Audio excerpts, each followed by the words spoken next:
Everyone, I want to kind of break down some of the iPhones that pretty much everyone universally loved all across the board. Now, I will say when the first iPhone came out, which is the iPhone XR, not the first one in general, but the first one I'm going to be talking about, the iPhone XR, when it came out, a lot of people didn't like it, including myself. But I think as of right now, the iPhone XR has grown into an iPhone that a lot of people appreciate, including myself. It may not be perfect, and it may have been a little bit of a weird experience on previous versions of software, including iOS 16, but I do think it's grown into a very solid budget tier iPhone, especially after the iPhone 11 officially came out.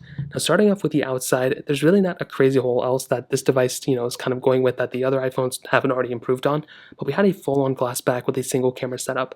I'm not a fan of the single camera setups on these iPhones, including with the iPhone SE3, but, in 2018 when this iPhone came out, I think it was totally, understandable. And for a $749 device, I feel like Apple could have done a little bit better, but that's going to be honest right now.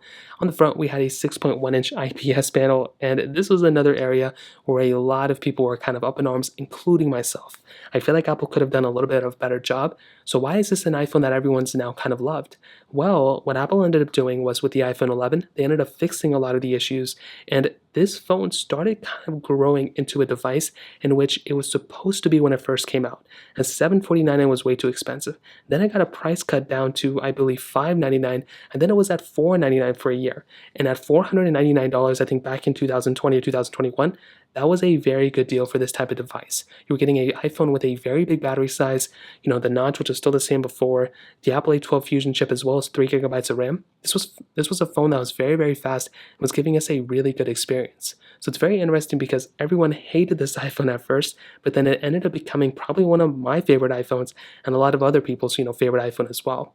But then a year later, Apple ended up dropping the iPhone 11, which personally I think was probably the smarter choice that Apple should have done. They should have released this iPhone at first. The iPhone 11 brought a dual camera setup on the back, which was really cool. They ended up keeping the same glass back, but they did bring the Apple logo down. I just kind of remembered that. Lightning port, everything else on the side. A bigger battery in this iPhone as well, which that in and of itself was really cool. They ended up also, this is great. This is why this iPhone I think holds up so well. The internals of this iPhone are exactly the same as the 11 Pro and 11 Pro Max in terms of performance and speed and RAM and everything. The XR had less RAM. The iPhone 11 had the same amount of RAM as the 11 Pro and 11 Pro Max, making this iPhone, from my experience, a faster iPhone than those devices because of its low resolution display. There were way less pixels to push on this display, and because of that, the iPhone 11 ended up being probably one of the best iPhones you could buy back in the year 2019 all the way up into 2020, and now Apple is still selling this iPhone, which is so amazing. So when it comes down to it, I think these two iPhones are some of the ones that people still to this day kind of say that, these are kind of like the iPhones pretty much everyone loves.